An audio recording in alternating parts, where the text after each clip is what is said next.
Today we are going to talk about Pinhead. And yeah, don't forget that everything I'm going to say depends on my personal experience and on some informations given by behavior, and is just my personal opinion about Pinhead, because I guess that I have a lot of playtime on DBD, and I hope that I can give you some informations which you can use if you have to play against Pinhead in the future. And yeah, I try to put all informations in this video which I have, and try to do it as short as possible so you don't have a 20 minutes video. But if you are just here for a special theme, you can use the timestamps and just skip to the part which you want to see. And yeah, that's it. Now let's start. First we are going to talk about all his 3 teachable perks, and then I'll talk about his abilities and what changed from the PTB to the official server, and then I'll tell you how he is compared to the other killers, and then I'll talk about his weakness and his strength and his probably best add-ons and how I would rate him. Before I start with the 3 teachable perks, I'm just going to tell you some basic information about Pinhead. As you guys may know, Pinhead is from the Hellraiser films, and that's why he is a licensed killer, which means that you have to pay real money for him. In Europe it's 5 euros, or better said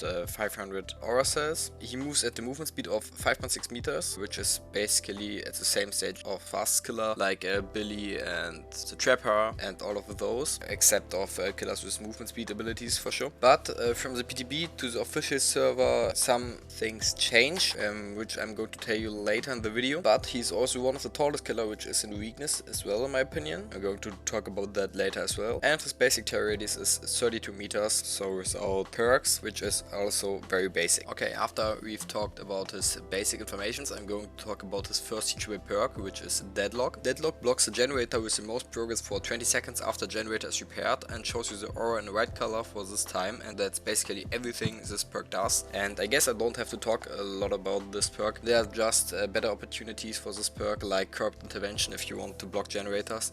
I know Corrupt Intervention is only for the first 3 minutes of the game. Pinhead is a killer which wants to control the map with his chain hunt and his ability to teleport. He's not a chasing killer, at least in my opinion. That's why I think that this perk is just not very good. If you want to block a generator for a time, Thrilling Teamos from Ghostface is also very good if you pick up a survivor generators which aren't repaired or are blocked for 16 seconds. It's also a good opportunity. But I guess this perk Deadlock is just not a good perk, and you shouldn't use it on Pinhead. Alright, let's talk about the second perk. The second perk is a hex called Plaything, which curses the survivor you hook. If you hook a survivor, a dull totem becomes cursed, and the survivor suffers on the oblivious effect, which means that the survivor can't hear your terror radius and can't see the auras of his teammates. And for the first 90 seconds, the totem can only be cleansed by the cursed survivor, and the totem's aura is revealed to the cursed survivor within 24 meters. This perk, I do also have to say there are better opportunities. In my opinion, Pinhead and all of his perks are not bad, but there will always be a better opportunity to use. In this case it's the third seal from Hack, in my opinion. Yeah, I know that the third seal doesn't make the survivor suffer from the oblivious effect, but the survivor can't see auras anymore, and you can use this perk on every survivor in the game and not only on one survivor. And the aura of this totem is not revealed to the cursed survivor, which means it can't be found that easy. That's why I think that's a better opportunity in that case. And as I said, Pinhead is not a chasing killer, which means that the oblivious effect is basically not very useful for him, I guess. Now let's talk about the third and last perk, which is Gift of Pain, and this one is a bit more complex. 4 hooks are special hooks. If you hook a survivor on such a hook and he gets rescued, they suffer from the hemorrhage and mangled status effect until they are fully healed. And when a survivor is fully healed, they suffer a 7% penalty to healing and repairing actions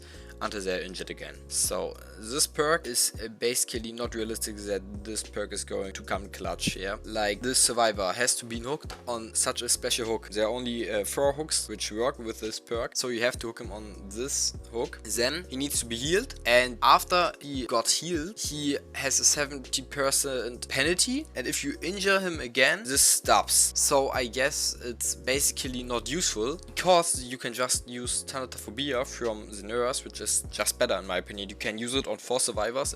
It's very easy to use, and it do also has the same ability. The survivors get a penalty on healing, on repairing, and it can stack with every survivor who suffers on this effect of Thanatophobia. So I guess there's also a better opportunity than using the perk of Pyramid Head. After I've just quickly explained what his Teachable Perks do. I'm going to talk about the things behavior changed from the PTB to the official server. There are basically 3 things which got changed, and the first thing is that chains do spawn more consistently, which is very good because it happened very often that the chains spawned at the corner of a map, which is completely garbage for Pinhead, and this change is very huge for him. And they increased the number of change while the chain hunt is active based on the number of survivors which are still alive. 1 chain each 3 seconds for every living survivor, which means up to 12 chains while a chain hunt is active. And the last big change include is how the layman configuration or the box interacts with the survivor who's holding it. And there are other changes they are adding as well for interactions with this killer, such as a cooldown for solving the box, immunity period, chains after being unhooked, and added a maximum control time for the cernobite's getaway power. And it's very hard to say now if these changes will be good or bad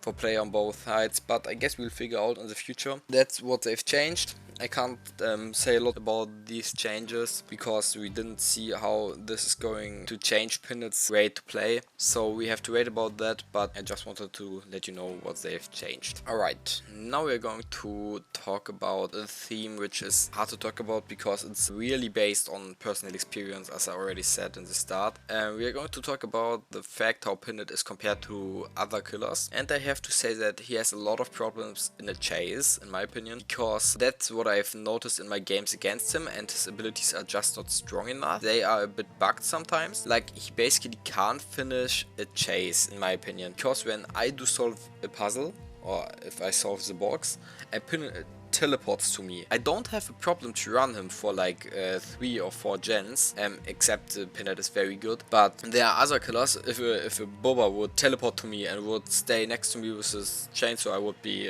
instantly down. And this guy is just basically not hard to run in my opinion, because his chains aren't that useful, especially when you are on a safe pallet. He has no chance to get you, and that's why I think that he's not stronger than other killers with this ability. But I'm going to talk about that at the next point, weakness and strength, and yeah, that's what we are going to talk about next. As I already said in the intro, I think all toy killers like Nemesis and Pinhead and Pyramid Head and a lot of more are a bit fucked in a chase, to be honest, because there are a lot of loops where you can see the head of this killer if you just put your camera a bit on the top, and you can loop them very easy because they can't moonwalk or things like this, and you can see everything they're going to do. And a killer like Pinhead, which has to use his ability, his chains, which are very useless, is really forced to be good in moonwalking and hiding his black stain, his red stain, and that's not possible because he's so tall. And I guess that's really a weakness of him, that you can just see this big boy over every wall in the game, or almost every wall in the game. And he does not have a special strength, in my opinion, which makes him good, or a good alternative to other killers. Like, tell me how this killer, he is a killer which wants to control the map, as I said, with his chain hunt and his teleport, and he wants to be everywhere or control survivors everywhere. And tell me how he can match a doctor, for example. A doctor is, in my opinion, much better in chase. He can use his shock, and yeah, very good survivors are able to pre-drop a pallet, but a doctor can even loop around these pallets and use his shock very good, so survivors can't loop him and have to throw almost every pallet. If Pinhead uses his chains very well, yeah, that's very useful sometimes, but I've made the experience that you can loop him very easy even if he uses his chains well, and I guess he can't match those killers like Deathslinger or Legion or Doctor, which do also control the map, and they just do it a better way, in my opinion. And yeah, he does also have some strength. In my opinion, I know it sounds weird, but I guess his swing animation is a strength of him, because a lot of players are confused of this swing animation. I'm also very confused sometimes as well. It has a weird hitbox, I don't know, but it feels like it has really a weird hitbox. I don't know if it's just me. It feels very strong, even though it's a normal attack. And his kit makes a lot of players confused, and his chain hunt can be very annoying.